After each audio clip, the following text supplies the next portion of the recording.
welcome to #FridaySews. I'm Lisa Ann Spencer. Thank you so much for stopping by.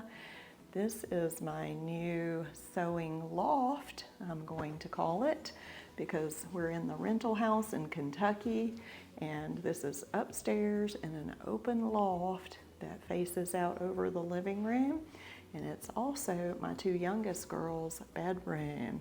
So I'm not going to give you a tour, but you can see behind me the old trusty 1948 Singer, and then there's my serger over there. So I have been set up and sewing since we moved in. So real excited to be here, and so glad that I was even able to get some things done. So I think the last time that I was with you, I did skip a week, even though you didn't notice that. And that's because I've mentioned before that I video on Wednesdays to post on Friday, but I actually post a week in advance. So now I'm kind of caught up. Today is Wednesday, and this will go up this Friday. Today's October 5th, I think that's right. Yes, that's correct. So you'll be seeing this on October 7th. And the reason for that is that we are headed to camp tomorrow in Illinois, and we're real excited about that, but I wanted to get this done today so that you can see it this Friday, and hopefully from now on I will be actually videoing on the Friday of actual #FridaySews, because we have Wi-Fi. Yes, so that's one nice thing about living in a neighborhood, is having Wi-Fi. So I can actually video, edit real quick, and upload it like in just a few moments. I don't have to get dressed and go to town and all that jazz. So pretty excited about that.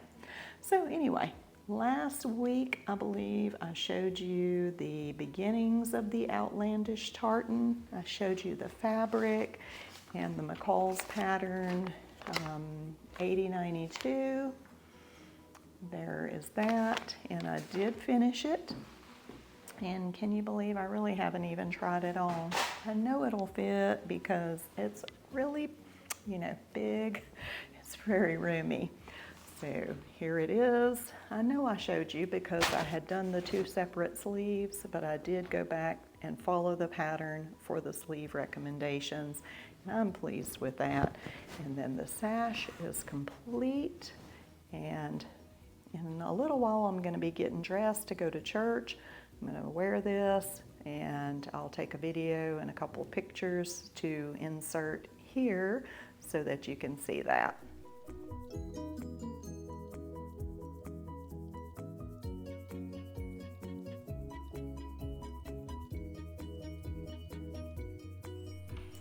And by the way, that was a real easy sew. Had I not taken the extra time to change the sleeves and then change my mind about the sleeves and redo, I would have had no trouble at all. It was a very easy to sew pattern, and the flannel was really delightful to work with. It's the comfy cozy flannel, and so I think I'm going to really love it when it gets super cold here.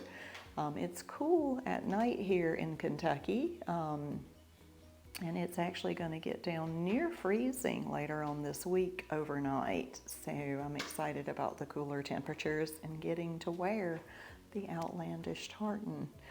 Okay, so the other thing, I showed you the material for my daughter Janie Bell for her dress, and I showed you the patterns for those. McCall's 7356 and McCall's 8248 skirt, and those are finished. So let me show you.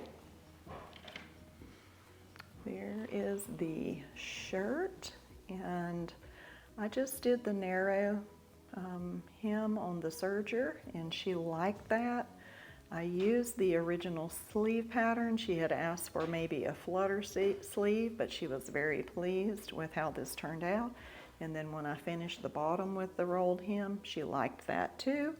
So it has a sash that ties in the back. This was a pretty easy sew. It called for a zipper, but we just ditched it because the fabric is so stretchy that it ended up being really easy to put together. So I can't recall too much trouble that I had other than just dyslexia.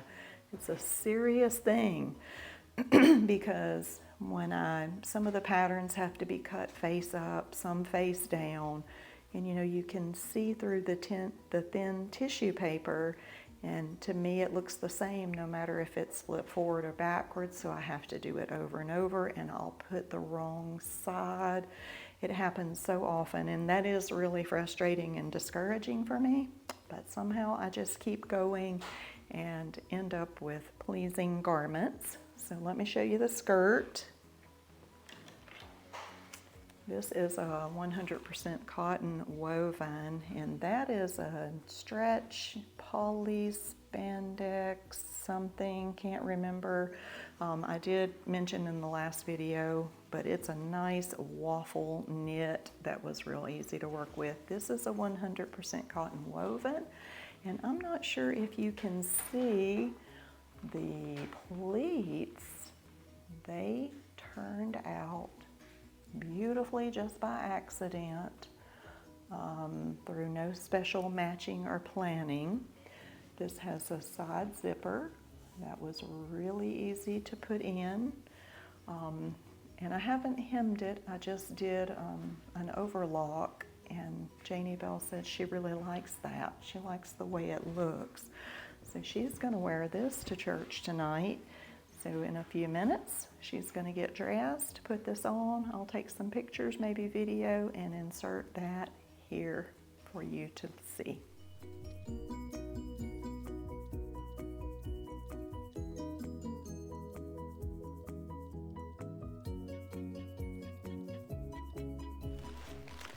Okay, so something came in the mail.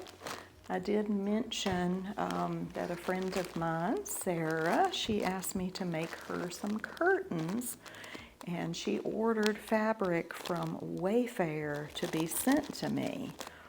Well, it took forever, and she was really about to give up, and I told her, don't give up, just keep waiting. So I'm actually opening it. It arrived in Macon, Georgia, actually last weekend when we were there getting some more things. So let's see, it's a plaid, mulberry, and it is quite heavy, but it's beautiful. This is what she chose. I cannot even remember how many yards I ordered, but she has a kitchen door with the window in the upper part, and to make some curtains with little ties that go with it, and this is what she chose. So when I get back from camp, I'm going to be working on the curtains, and after that I have this indie pattern. So let me tell you a little something funny about myself. I hear all these ladies talking about indie patterns, and I'm like, funny, I've never heard of indie patterns before. So you younger people know and understand. My children laughed at me, but I finally heard one of the sewists on #fridaysews say it's an independent pattern company, and I'm like, independent, indie pattern. It's not a brand. It's actually all the independent pattern companies. Okay. So a while back I saw an indie pattern that I really would like to have. I haven't ordered it yet, but I think I'll do that when I get back from camp after I've finished sewing the curtains. And the thing I noticed about the indie pattern was it's very similar to this dress that I have on right now, which this is a store-bought dress. This is what I call Buckeye Bait, and what I mean by that is, see, does I have a little spot on there? No, it's just a shadow. When you're scrolling through the internet, and I believe I was on Facebook, and this company called Belle Pogue, and it shows all these modern maxi, I don't know what it was called, but I was like, that's beautiful, and it was inexpensive. And I said, click purchase. And I told somebody, I don't know who I told, but they said, you're gonna regret that. It's gonna take months and months for it to arrive. It'll be out of season. By the time it arrives, it'll be the wrong color, it'll be the wrong size. And I got to thinking about once upon a time when I did that before and ordered a pair of shoes like that. Facebook, saw these beautiful sandals, and I'm like, oh, that's exactly what I want. Click purchase. It was almost a year later before they arrived. The shoe was ugly. It was the wrong color. It was the wrong size. It was completely not what I ordered. And I started thinking about the dress, and I thought, that's what's going to happen. I'm going to get an ugly dress in the mail. But I didn't. I got the very dress that I ordered, so not sure if you can see it. Stand up here.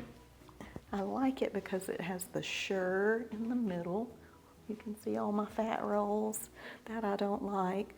The shirring on the sleeves. This is not the best angle. And it has tiers. See. You can see the tiers, and it goes all the way to the floor. It actually is a little bit too long. It's soft and comfy. It has this little drawstring neck. It is thin, but I wear a cami underneath, and I wear slip pants underneath. It's perfectly comfortable. I could sleep in it, so I was very pleased with it. Why am I showing you this dress? One, because it's similar to the indie pattern that I want to make for myself.